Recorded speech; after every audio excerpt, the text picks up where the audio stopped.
Bonjour à tous, ici Thomas Montigny à l'Info C'est Beau. Et aujourd'hui, je vais vous parler justement de la Cour suprême des États-Unis qui a accordé une immunité partielle à Donald Trump sur justement ses procès. Donc, qu'est-ce que ça veut dire? C'est que la décision qui a été prise 6-3, c'était la décision des juges, c'est qu'il n'y aura aucun procès qui aura lieu pendant son mandat. Donc que officiellement tous les anciens présidents américains jouissent d'une immunité absolue contre les poursuites judiciaires pour leurs actes qui sont officiels, mais pas pour ceux qui sont non officiels. Pour l'ancien président américain Donald Trump, c'est une victoire absolue. Il a même écrit Big win for our Constitution and democracy, proud to be an American sur son réseau social qui se nomme Truth Social. Et justement, si on repense un peu à la politique américaine, on peut voir que on se tourne vraiment vers l'extrême droite de plus en plus. C'est pas nouveau, mais là on dirait que maintenant les institutions politiques semblent favoriser déjà Donald Trump, même s'il n'est pas encore élu président des États-Unis. Et une chose qui est sûre, c'est que Donald Trump se fera pas, pourra dans tous les cas se présenter, étant donné que là, la seule manière qu'il ne veut pas se présenter, par exemple, c'était d'aller en prison pour son projet, son procès, en Géorgie pour avoir tenté d'avoir inversé les résultats de la présidentielle.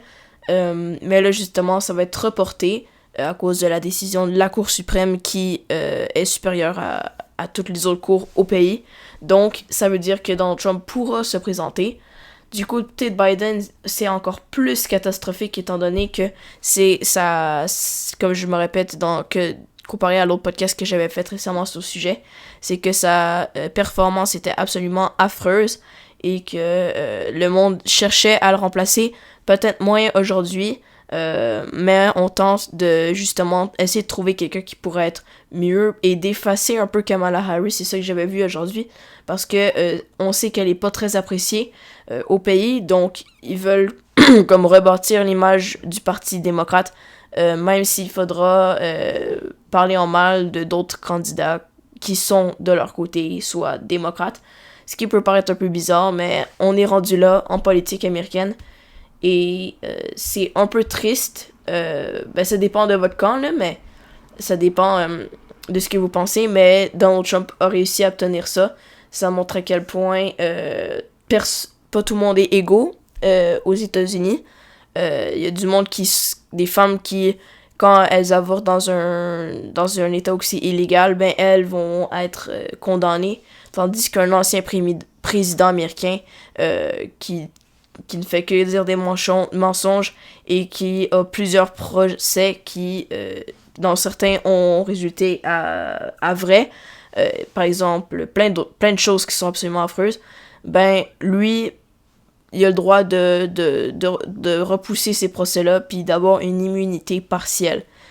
Ça veut dire que officiellement, il y a quelqu'un qui est au-dessus de la loi et c'est bien les présidents.